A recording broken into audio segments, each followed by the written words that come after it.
Bismillahirrahmanirrahim. Assalamualaikum warahmatullahi wabarakatuh. Pada video kali ini saya akan membahas mengenai proses berpikir ilmiah. Nah, proses berpikir ilmiah ini berguna nanti ketika saudara menyusun karya tulis ilmiah, terutama baik itu karya tulis ilmiah berupa skripsi, berupa tesis, jurnal ataupun dan yang lainnya, itu saudara mampu untuk menyampaikan ungkapan atau bahasan dalam bentuk tulisan ilmiah, maka saudara perlu memahami tentang proses berpikir ilmiah.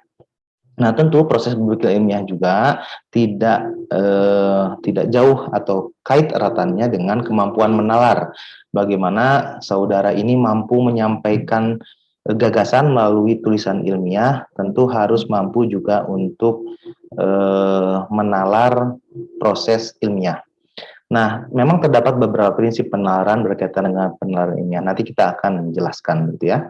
Jadi melalui proses penalaran ilmiah ini akan dihasilkan suatu asumsi atau suatu hipotesis, teori, dan juga ini dijadikan atau diformulasikan untuk mencapai sebuah kesimpulan.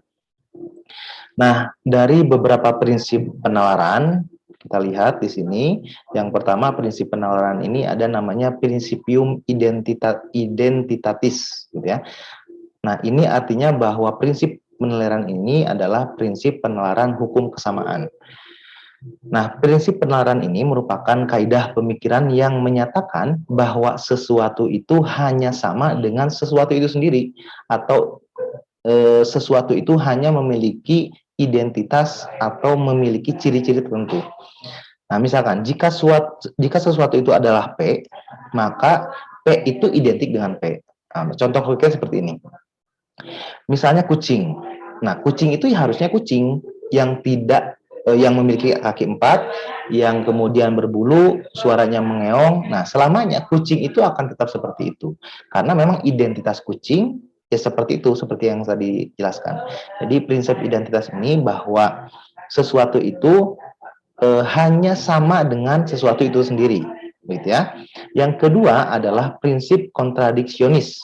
Nah, atau biasa disebut dengan hukum kontradiksi. Nah, hukum kontradiksi ini adalah kaidah pemikiran yang menyatakan bahwa tidak mungkin sesuatu pada waktu yang sama adalah sesuatu itu dan bukan sesuatu itu. Nah, ini agak pusing ya.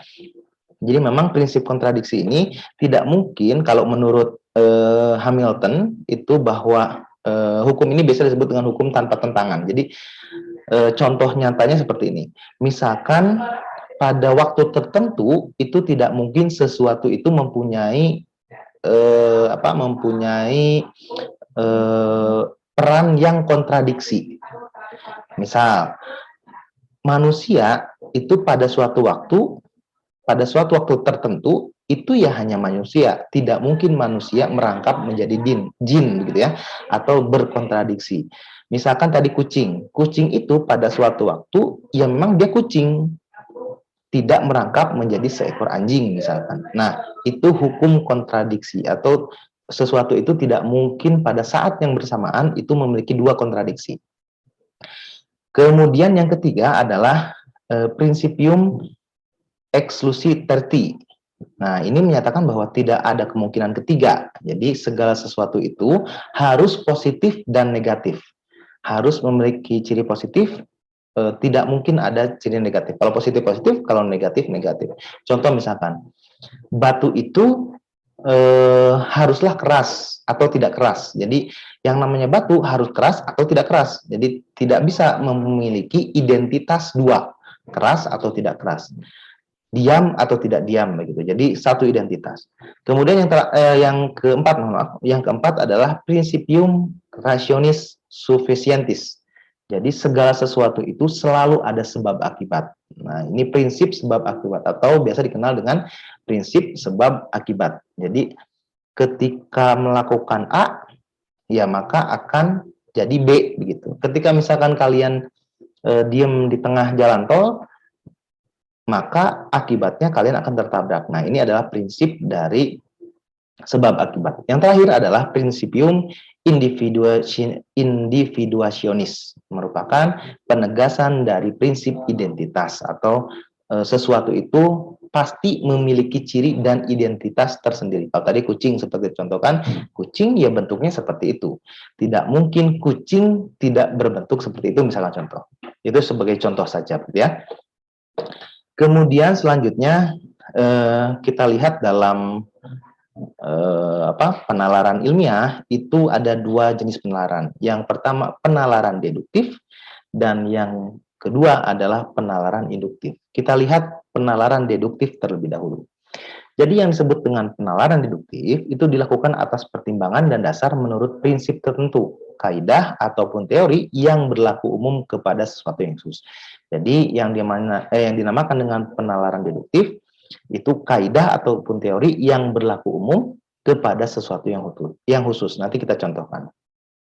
Nah, deduksi ini tidak menghasilkan kaidah yang baru ataupun terobosan penting dalam ilmu pengetahuan karena memang ditarik dari sesuatu yang umum terlebih dahulu baru menjadi sesuatu khusus, sehingga tidak ada prinsip penemuan yang baru dalam proses penalaran deduktif. Kemudian untuk dalam upaya penalaran deduktif dengan menarik kesimpulan adalah didasarkan pada premis, yaitu pertanyaan atau pernyataan dasar yang memberi simpulannya sebagaimana terkandung dalam premis tersebut. Ada premis mayor dan juga premis minor. Nah, contoh misalkan ketika disebutkan bahwa semua manusia akan mati, misalkan begitu ya, itu adalah premis mayor atau sesuatu hal yang umum dan diterima dengan diterima oleh halayak umum. Nah, premis mayornya adalah semua manusia pasti akan mati. Kemudian premis minornya, misalkan Derry adalah manusia. Nah, itu adalah premis minor. Maka konklusinya adalah Derry pasti mati. Nah, itu adalah konklusi dari penalaran deduktif. Nah, kemudian simpulan mengenai premis mayor dan premis minor itu dicapai dengan penalaran deduktif sudah dibatasi pada kaidah awalnya. Jadi, yang demikian simpulan itu adalah benar selama kaidah yang digunakannya benar, begitu ya. Kesimpulan di akhir itu akan benar selama kaidah premis mayor terutama benar, premis minor juga benar. Kemudian ada dua cara untuk menarik simpulan dengan penalaran deduktif. Yang pertama, menarik simpulan langsung dari suatu premis yang dilakukan. Ada penarikan simpulan yang secara tidak langsung atau dengan cara silogisma. Nah, kita bahas dulu mengenai simpulan penarikan secara langsung. Nah, ada tiga simpulan penarikan secara langsung. Yang pertama, melalui konversi. Nah, konversi ini adalah sebuah bentuk penyimpulan langsung di mana subjek dan predikat sebuah proposisi ditukar atau dibalik tempatnya, sehingga yang semula subjek menjadi predikat, yang semula predikat menjadi subjek, tanpa mengubah kualitas dan kebenaran yang terkandung dalamnya. Jadi, dua-duanya dibalik, begitu ya, tetapi tidak merubah maknanya. Contoh seperti ini. Misalkan tidak ada kura-kura yang disebut kucing, itu premis pertamanya. Maka dikonversi tidak ada kucing yang disebut kura-kura. Nah, keduanya ketika dibalik maka tidak merubah makna. Nah, itu disebut dengan teknik menarik kesimpulan dengan cara konversi. Jadi menarik kesimpulan yang ketika dibalik kesimpulan itu maka tidak merubah makna. Maka itu disebut dengan teknik konversi. Yang kedua adalah teknik observasi. Nah, teknik observasi ini sebuah proses penyimpulan langsung di mana sebuah proposisi menyimpan afirmatif dinyatakan secara negatif. Dan sebaliknya nih, proposisi negatif dinyatakan secara afirmatif. Jika proposisi yang pertama sudah dinyatakan betul, maka proposisi yang kedua tidak mungkin diingkari. Sebab kedua proposisi ini sebetulnya sama atau identik satu sama lainnya, walaupun memang beda bentuknya. Misalkan contohnya, ini semua akan terjadi misalkan, atau ini semua dapat terjadi, itu afirmatifnya. Maka ketika menjadi negatif, ini semua tidak mustahil. Nah, itu juga sama. Jadi kedua prinsip ini sama, identik. Jadi ketika disebutkan ini semua dapat terjadi, maka sudah pasti ini tidak mustahil untuk terjadi begitu. Nah, itu adalah penarikan kesimpulan secara langsung dengan teknik obversi. Obversi. Kemudian yang ketiga adalah dengan teknik kontraposisi. Nah, penarikan konklusi secara langsung dengan jalan menukar posisi subjek dan predikat yang telah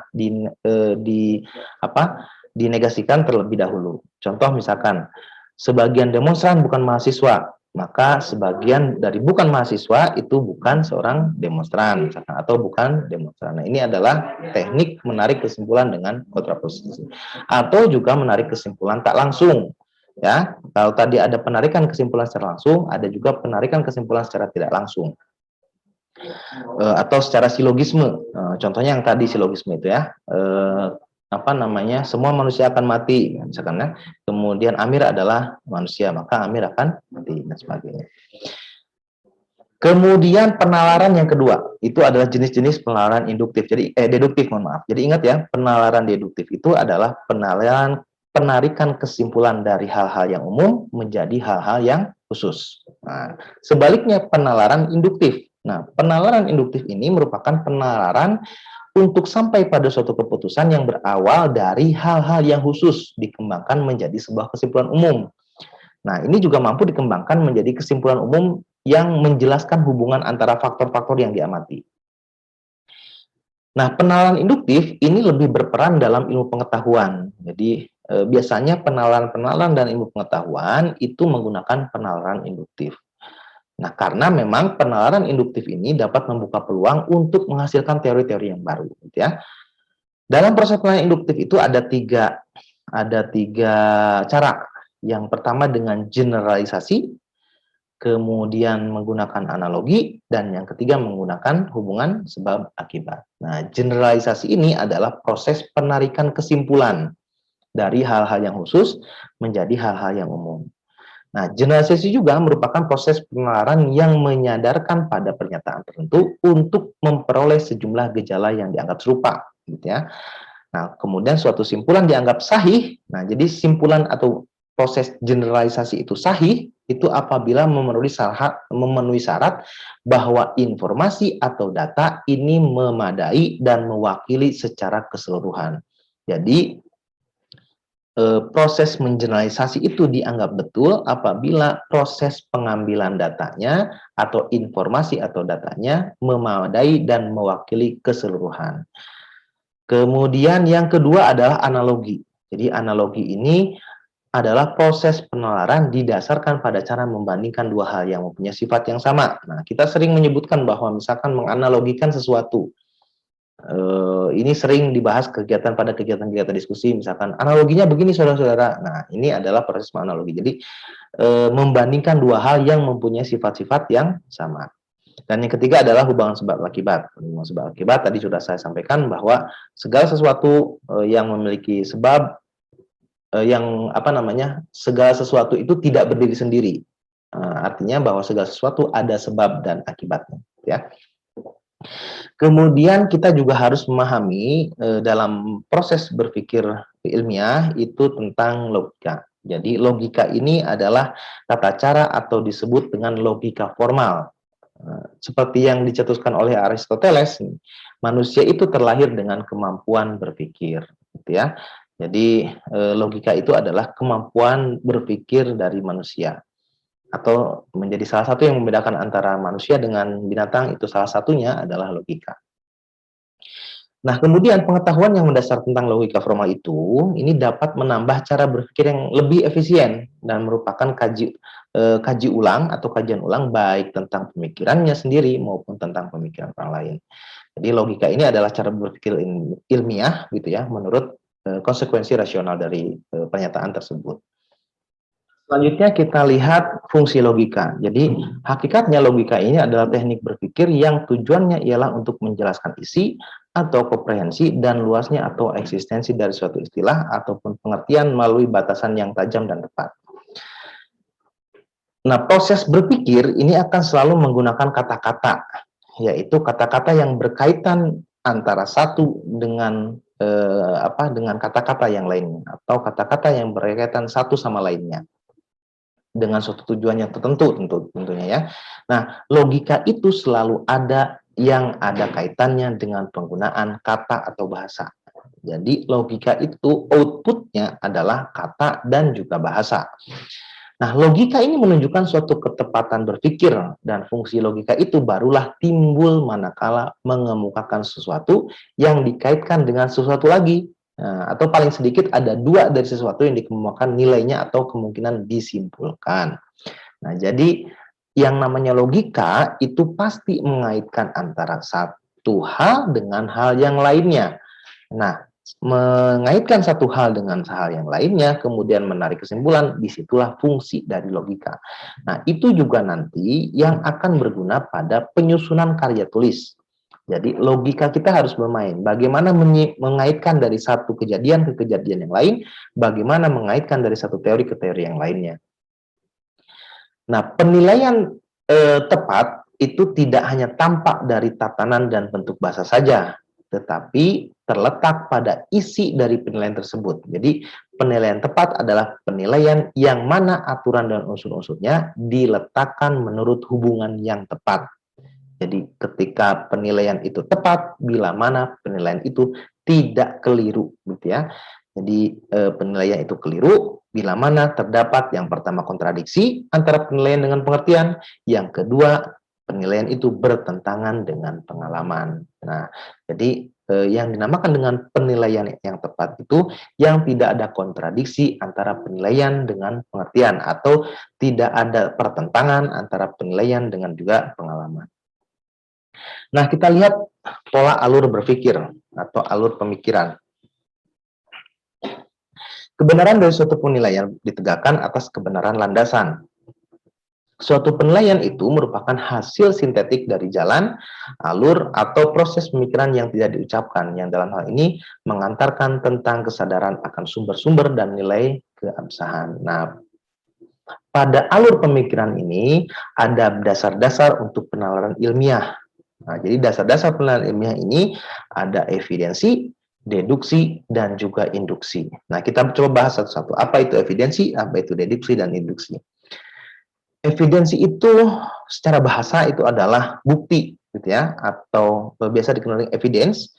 Ini merupakan bukti atau kenyataan atau kesaksian yang merupakan ciri dari pokok dan mutlak dari kebenaran yang memiliki fungsi lebih dari mendasar dari induksi dan deduksi. Induksi dan deduksi itu tidak akan jalan tanpa adanya evidensi, tidak akan diakui tanpa adanya evidensi. Jadi evidensi ini adalah bukti yang memiliki kesahihan dari proses induksi dan proses deduksi. Sedangkan proses deduksi ini merupakan tata kerja dari perkembangan ilmu pengetahuan. Jadi tadi sudah sampaikan, deduksi ini adalah pola berpikir deduktif, gitu ya, dari hal-hal yang umum menjadi hal-hal yang khusus. Nah, pola deduksi ini apa namanya? Pola deduksi ini tidak menemukan hal-hal sesuatu yang baru. Jadi pola deduksi ini masih menggunakan konsep yang lama, kemudian digeneralisasikan menjadi hal-hal yang lebih spesifik lagi. Nah, kemudian proses induksi sebaliknya, hal-hal yang spesifik kemudian digeneralisasikan menjadi sesuatu hal yang lebih besar, gitu ya. Ini proses induksi. Nah, kemudian kita juga harus memahami beberapa kekeliruan dalam cara berpikir. Ada 5 setidaknya kekeliruan dari cara berpikir. Yang pertama adalah petito principi, dikenal dengan pernyataan berupa pengulangan prinsip dengan prinsip. Ya, jadi ini tentang keliru cara berpikir seperti ini. Misalnya begini, dosen itu menyampaikan kepada mahasiswanya, ada mahasiswa yang datang telat misalkan gitu ya. Kelas itu dimulai kemudian gurunya bertanya, kelasnya ini kan dimulai jam 7.30, kenapa kamu datangnya jam 8.30? Kemudian muridnya menjawab, ya karena saya terlambat. Nah, ini kan sudah cara berpikir yang keliru. Jadi sudah tahu dia telat, tetapi itu menjadi sebuah alasan atau digunakan prinsip dengan prinsip. Ditanya, kelas dimulai jam 7.30, kenapa kamu telat? Ya karena saya terlambat. Nah, ini kan sudah salah, gitu ya. Salah berpikir. Kemudian yang kedua adalah lingkaran fisikus. Nah, kesalahan ini karena lingkaran yang tak berujung dalam pembuktian dan penyimpulan. Contoh, misalkan, mengapa nilai mahasiswa rendah? Karena misalkan tidak aktif kuliah. Kenapa masih tidak aktif kuliah? Karena nilainya rendah. Nah, ini kan pola berpikir dengan siklus yang terus-terusan begitu. Kemudian ditanya lagi, kenapa nilai masih rendah? Karena tidak aktif kuliah. Kenapa nggak aktif kuliah? Karena nilainya rendah. Nah, ini cara berpikir yang salah. Kemudian yang ketiga adalah quaternio terminorum. Nah, ini menggunakan satu kata tetapi dimaksudkan memiliki arti yang berbeda. Jadi dalam premis yang berbeda tetapi katanya sama, maknanya yang berbeda. Contoh misalkan begini. Sinar matahari ini menerangi alam, misalkan gitu ya. Wajah Ayu itu bersinar. Untuk itu, karena wajahnya Ayu itu bersinar, maka wajah Ayu menerangi alam. Nah, ini kan sudah salah dalam pola berpikir, karena yang disebut dalam sinar matahari itu adalah sinar secara tampak bersinar begitu. Bersinar itu untuk menerangi alam. Tapi wajahnya bersinar sudah beda lagi konteksnya. Walaupun bukan makna, walaupun katanya sama, tetapi maknanya berbeda. Ini salah satu dari kesalahan pola berpikir. Yang keempat adalah metabasis eis allogenos. Nah, kekeliruan ini terjadi peralihan dari satu bidang ke bidang yang lainnya. Misalkan, ia paling bijaksana, karena itu ia adalah yang paling baik. Kan ini sudah salah berpikir, bahwa yang bijaksana belum tentu baik, yang baik juga belum tentu bijaksana. Jadi ini kekeliruan karena terjadi peralihan dari satu bidang ke bidang yang lainnya. Kemudian yang kelima adalah loncatan dari analogi ke identitas. Nah, suatu loncatan pemikiran yang tidak dapat dipertanggungjawabkan karena tidak dapat diawasi atau dikontrol. Nah, dengan demikian, sesuatu pemikiran yang pada hakikatnya itu tidak mungkin dilakukan hendak dijadikan secara mutlak agar masuk akal, maka dia lakukan loncatan. Misalkan, ibu sedang mengoceh, burung sedang mengoceh. Nah, kata mengoceh pada dua kalimat tersebut tidak dapat dianggap sama, sebab mengoceh pada kalimat pertama berarti berbicara panjang lebar, sedangkan pada kalimat kedua, burung, itu berarti bersuara selayaknya burung. Jadi, ini juga sebuah kata yang sama, tetapi memiliki makna yang berbeda. Baik, itu saja mungkin yang bisa saya sampaikan pada video kali ini. Mudah-mudahan bermanfaat mengenai proses berpikir ilmiah, begitu ya. Mudah-mudahan ini bisa dijadikan dijadikan rujukan bagi kalian untuk mengembangkan karya tulis ilmiah. Setelah ini silakan kalian kerjakan tugas-tugas terstruktur dalam e-learning. Terima kasih banyak. Billahi taufiq hidayah. Wassalamualaikum warahmatullahi wabarakatuh.